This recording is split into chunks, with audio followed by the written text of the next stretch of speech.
El Kybalión. 3 iniciados. Los misterios de Hermes Trismegisto. Capítulo 10. Polaridad. Todo es dual. Todo tiene polos. Todo su par de opuestos. Los semejantes y desemejantes son los mismos. Los opuestos son idénticos en naturaleza, difiriendo solo en grado. Los extremos se tocan. Todas las verdades son medias verdades. Todas las paradojas pueden reconciliarse. El Kybalión. El cuarto gran principio hermético, el principio de polaridad, encierra la verdad de que todas las cosas manifestadas tienen dos lados, dos aspectos, dos polos, un par de opuestos con innumerables grados entre ambos extremos.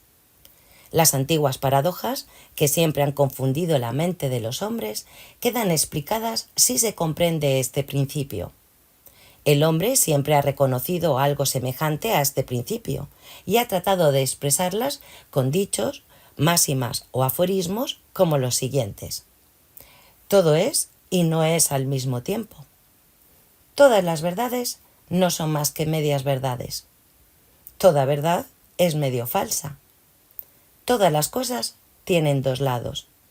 Siempre hay un reverso para cada anverso, etc. Las enseñanzas herméticas opinan sobre la diferencia que existe entre cosas aparentemente opuestas diametralmente, que es solo cuestión de grado, y afirma que todo par de opuestos puede conciliarse y que la tesis y la antítesis son idénticas en naturaleza, difiriendo solo en grado. La conciliación universal de los opuestos se efectúa reconociendo este principio de polaridad. Ejemplo de este principio pueden encontrarse en todas partes, después de un examen de la naturaleza real de las cosas. El espíritu y la materia no son más que polos de las mismas cosas, siendo los planos intermediarios cuestión de grados vibratorios meramente. El todo y los muchos son lo mismo, residiendo la diferencia solamente en el grado de manifestación mental. De manera, pues, que la ley y las leyes son los dos polos de una sola y misma cosa. E igual sucede con el principio y los principios con la mente infinita y la mente finita. Si pasamos al plano físico, encontramos que el calor y el frío son de naturaleza idéntica, siendo la diferencia simple cuestión de grados. El termómetro indica los grados de temperatura, siendo el polo inferior, el llamado frío, y el superior, calor. Entre ambos hay muchos grados de calor y frío, pues cualquier nombre que se les dé es correcto. De 2 grados, el superior es siempre más caliente en comparación con el inferior, que es más frío. No hay absolutamente un tipo fijo. Todo es cuestión de grado. No hay ningún sitio en el termómetro en el que cese el calor y comience el frío absolutamente. Todo se reduce a vibraciones más o menos elevadas o bajas. Las mismas palabras, elevado y bajo, que nos vemos obligados a usar, no son más que polos de la misma cosa. Los términos son relativos. Así sucede igualmente con el este y el oeste. Si viajamos alrededor del mundo en dirección al oriente, llegaremos a un punto que se llama occidente, considerándolo desde el punto de partida. Marchemos suficientemente lejos, hacia el norte, y pronto nos encontraremos viajando hacia el sur y viceversa. La luz y la oscuridad son polos de la misma cosa, con muchos grados entre ambos. La escala musical es la misma. Partiendo del sí en adelante, llegaremos a encontrar otro sí y así sucesivamente, siendo las diferencias entre los extremos también cuestión de grados. En la escala del color sucede otro tanto, siendo la intensidad vibratoria la única diferencia que existe entre el rojo y el violeta. Lo grande y lo pequeño son cosas relativas. Igualmente lo es el ruido y la quietud, lo duro y lo blando, lo afilado y lo romo.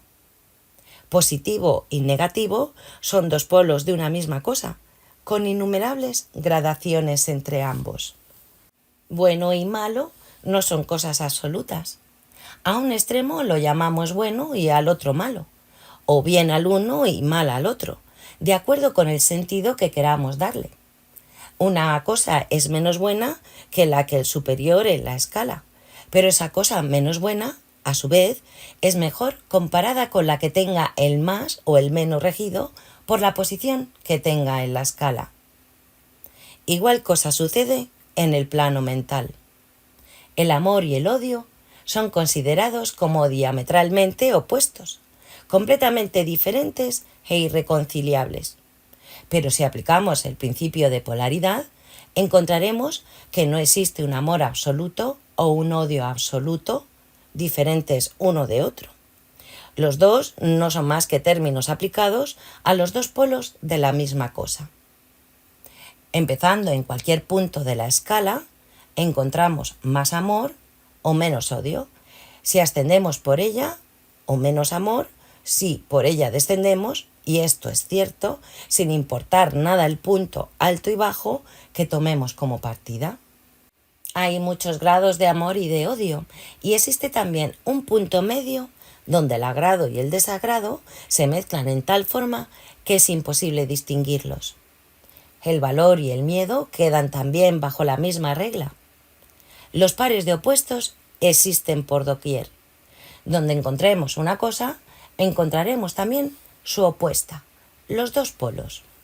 Este hecho es el que permite al hermético transmutar un estado mental en otro, siguiendo las líneas de polarización. Las cosas de diferente clase no pueden transmutarse unas en otras, pero sí las de igual clase. Así pues, el amor no podrá convertirse en este o en oeste, o rojo o violeta, pero puede tornarse en odio. E igualmente el odio puede tornarse en amor cambiando su polaridad. El valor puede transmutarse en miedo y viceversa.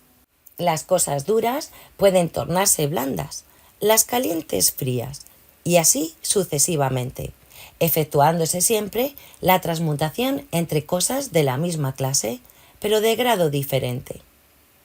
Tratándose de un hombre cobarde, si se elevan sus vibraciones mentales a lo largo de la línea miedo-valor, se llenará de valentía y desprecio por el peligro.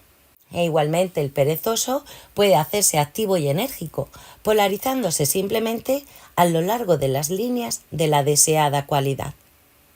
Los discípulos, familiarizados con los procedimientos mediante los cuales producen las diversas escuelas de ciencia mental, cambios en los estados mentales de sus seguidores, quizás no comprendan fácilmente cuál es el principio que se oculta tras esos cambios.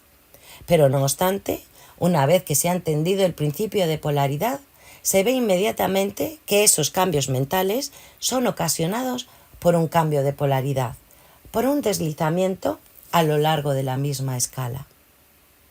Este cambio no es de la naturaleza de transmutar una cosa en otra completamente diferente, sino que se reduce a un simple cambio de grado de la misma cosa, lo que es una diferencia importantísima. Por ejemplo, y sacando un ejemplo del mundo físico, es imposible cambiar el calor en agudeza o filosidad, pesadez, elevación, etc. Pero puede ser fácilmente transmutado en frío, con solo amortiguar la vibración. De la misma manera, el odio y el amor son recíprocamente transmutables, así como el miedo y el valor. Pero el miedo no puede transformarse en amor, ni el valor en odio. Los estados mentales pertenecen a innumerables clases, cada una de las cuales tienen sus polos opuestos, a lo largo de los cuales es posible la transmutación.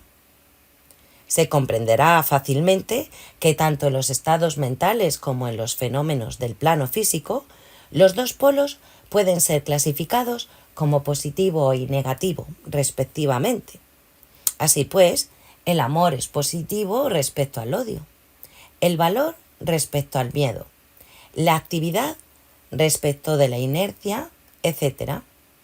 Y también se notará aun desconociendo el principio de vibración, que el polo positivo parece ser de grado superior que el negativo, pudiendo aquel dominar fácilmente a éste. La tendencia de la naturaleza es en dirección a la actividad dominante del polo positivo.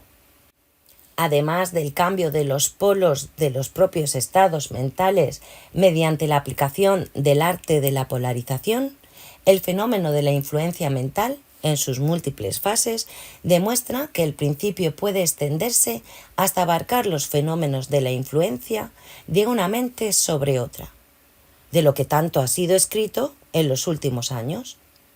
Cuando se comprende que la inducción mental es posible, esto es, que los estados mentales pueden producirse por inducción de los demás, entonces se verá cómo puede comunicarse a otra cierta clase de vibración o polaridad, cambiándose así la polarización de la mente entera. La mayoría de los resultados obtenidos mediante los tratamientos mentales se obtienen según ese principio. Por ejemplo, una persona está triste, melancólica y temerosa. Un científico de la mente eleva su propia mentalidad al deseado grado de vibración mediante su voluntad previamente ejercitada, y de esta manera obtiene la polarización requerida en su propia mentalidad. Entonces, por inducción, produce un estado mental análogo en el otro, siendo el resultado que las vibraciones de éste se intensifican y el paciente se polariza hacia el polo positivo de la escala, en vez de polarizarse hacia el negativo, y sus temores, melancolía, etc., se transforman en valor, contento y parecidos estados internos. Un poco de meditación sobre el asunto demostrará que estos cambios mentales se efectúan casi todos a lo largo de las líneas de polarización, siendo el cambio más bien cuestión que de clase. El conocimiento de este gran principio hermético permitirá comprender mejor los propios estados mentales, así como los de los demás, y se verá que esos estados son puramente cuestión de grados, y al comprobar el hecho podrá elevar las vibraciones interiores a voluntad, cambiando su polaridad, haciéndose dueño de sus pensamientos, en vez de ser su esclavo y servidor. Este conocimiento le permitirá, además, ayudar a otros inteligentemente, cambiando, mediante los métodos apropiados, su polaridad. Es muy conveniente familiarizarse con este principio, porque su comprensión correcta arrojará muchísima luz sobre problemas difíciles y oscuros.